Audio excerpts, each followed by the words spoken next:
The Inheritance Games by Jennifer Lynn Barnes. Chapter 4. The next day, I paid a price for sleeping in my car. My whole body ached, and I had to shower after gym, because paper towels in the bathroom at the diner could only go so far. I didn't have time to dry my hair, so I arrived at my next class sopping wet. It wasn't my best look, but I'd gone to school with the same kids my whole life. I was wallpaper. No one was looking. Romeo and Juliet is littered with proverbs, small, pithy bits of wisdom that make a statement about the way the world and human nature work. My English teacher was young and earnest, and I deeply suspected she'd too much coffee. Let's take a step back from Shakespeare. Who can give me an example of an everyday proverb? Beggars can't be choosers, I thought, my head pounding and water droplets dripping down my back. Necessity is the mother of invention. If wishes were horses, beggars would ride. The door to the classroom opened. An office aide waited for the teacher to look at her, then announced loudly enough for the whole class to hear, "Avery Grams is wanted in the office." I took that to mean that someone had graded my test. I knew better than to expect an apology, but I also wasn't expecting Mr. Altman to meet me at his secretary's desk, beaming like he'd just had a visit from the Pope.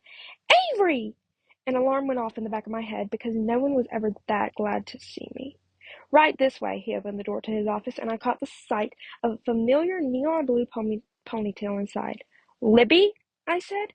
She was wearing skull print scrubs and no makeup, both of which suggested she'd come straight from work, in the middle of a shift.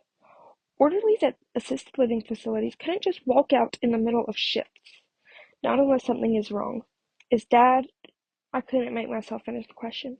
"Your father is fine." That voice that issued the statement didn't belong to Libby or Principal Altman. My head whipped up, and I looked past my sister. The chair behind the principal's desk was occupied by a guy not much older than me. What is going on here? He was wearing a suit. He looked like the kind of person who should have had an entourage. "As of yesterday," he continued, his low, rich voice measured and precise, "Ricky Grams was alive, well, and safely passed out in a motel room in Michigan, an hour outside of Detroit." I tried not to stare at him, and failed. Light hair, pale eyes, features sharp enough to cut rocks. "How could you possibly know that?" I demanded. "I didn't even know where my deadbeat father was. How could he?" The boy in the suit didn't answer my question. Instead, he arched an eyebrow. "Principal Altman," he said, "if you could give us a moment." The principal opened his mouth, presumably to object to being removed from his own office, but the boy's eyebrow lifted higher. "I believe we had an agreement." Altman cleared his throat. "Of course." And just like that, he turned and walked out the door. It closed behind him, and I resumed openly staring at the boy who'd banished him. "You asked how I knew where your father is." His eyes were the same color as his suit, gray, bordering on silver. "It would be best for the moment for you to just assume that I know everything." His voice would have been pleasant to listen to if it weren't for the words. "A guy who thinks he knows everything," I muttered. "That's new."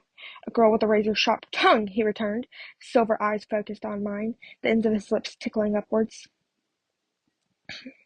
"Who are you?" I asked, "and what do you want with me?" Something inside me added, "What do you want from me?" "All I want," he said, "is to deliver a message." For reasons I couldn't quite pinpoint, my heart started beating faster. One that has proven rather difficult to send via traditional means. "That might be my fault," Livy volunteered sheepishly beside me. "What might be your fault?" I turned to look at her, grateful for an excuse to look away from gray eyes and fighting the urge to glance back. "The first thing you need to know," Libby said, as earnestly as anyone wearing skull print scrubs had ever said anything, "is that I had no idea the letters were real." "What letters?" I asked. I was the only person in this room who didn't know what was going on here, and I couldn't shake the feeling that not knowing was a liability, like standing on train tracks but not knowing which direction the train was coming from. "The letters," the boy in the suit said, his voice wrapping around me, "that my grandfather's attorneys have been sending you, certified mail, to your residence for the better part of 3 weeks." "I thought they were a scam," Libby told me. "I assure you," the boy replied silkily, "they are not." I knew better than to put any confidence in the assurances of good-looking guys. "Let me start again." He folded his hands on the desk between us, the thumb of his right lightly circling the cuff link on his left wrist. "My name is Grayson Hawthorne. I'm here on behalf of McNamara, Ortega, and Jones, a Dallas-based law firm representing my grandfather's estate." Grayson's pale eyes met mine. "My grandfather passed away early this month." A hefty pause. "His name was Tobias Hawthorne." Grayson studied my reaction, or more accurately, the lack thereof. "Does that name mean anything to you?" The sensation of standing on train tracks was back. No, I said. Should it? My grandfather was a very wealthy man, Miss Grams, and it appears that, along with our family and people who have worked for him for years, you have been named in his will. I heard the words but couldn't process them. His what? His will, Grayson repeated, a slight smile crossing his lips. I don't know what he left you exactly, but your presence is required at the will's reading. We've been postponing it for weeks. I was an intelligent person, but Grayson Hawthorne might as well have been speaking Swedish. Why would your grandfather leave anything to me? I asked. Grayson stood.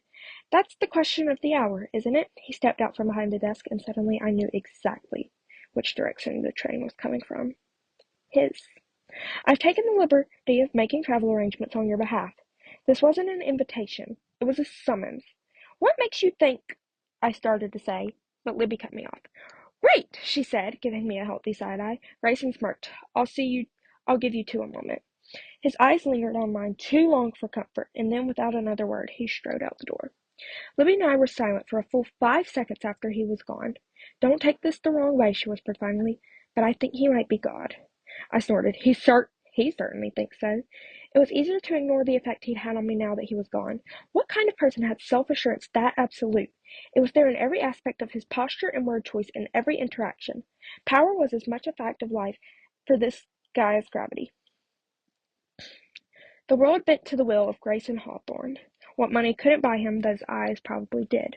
Start from the beginning, I told Libby, and don't leave anything out. She fidgeted with the inky black tips of her blue ponytail. A couple of weeks ago, we started getting these letters addressed to you, care of me.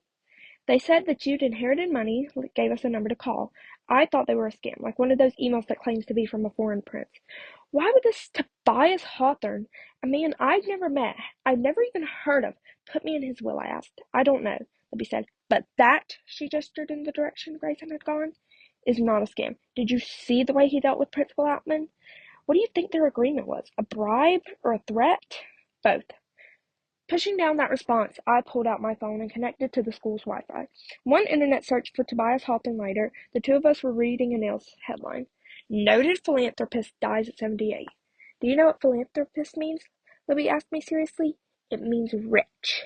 It means someone who gives to charity, I corrected her. So rich, Libby gave me a look. What if you are charity? They wouldn't send this guy's grandson to get you if he just left you a few $100s. We must be talking thousands. You could travel, Avery, or put it toward college, or buy a better car. I could feel my heart starting to beat faster again. Why would a total stranger leave me anything? I reiterated, resisting the urge to daydream, even for a second, because if I started, I was sure I couldn't stop. Maybe he knew your mom, Libby suggested. I don't know, but I do know that you need to go to the reading of that will. I can't just take off, I told her. Neither can you. We'd both miss work, I'd miss class, and yet, if nothing else, a trip would get Libby away from Drake, at least temporarily. And if this was real, it was already getting harder not to think about the possibilities. My shifts are covered for the next 2 days, Libby informed me. I made some calls, and so are yours. She reached for my hand. Come on, Ave. Wouldn't it be nice to take a trip, just you and me? She squeezed my hand after a moment. I squeezed back. Where exactly is the reading of the will? Texas, Libby grinned. And they didn't just book our tickets. They booked them first class.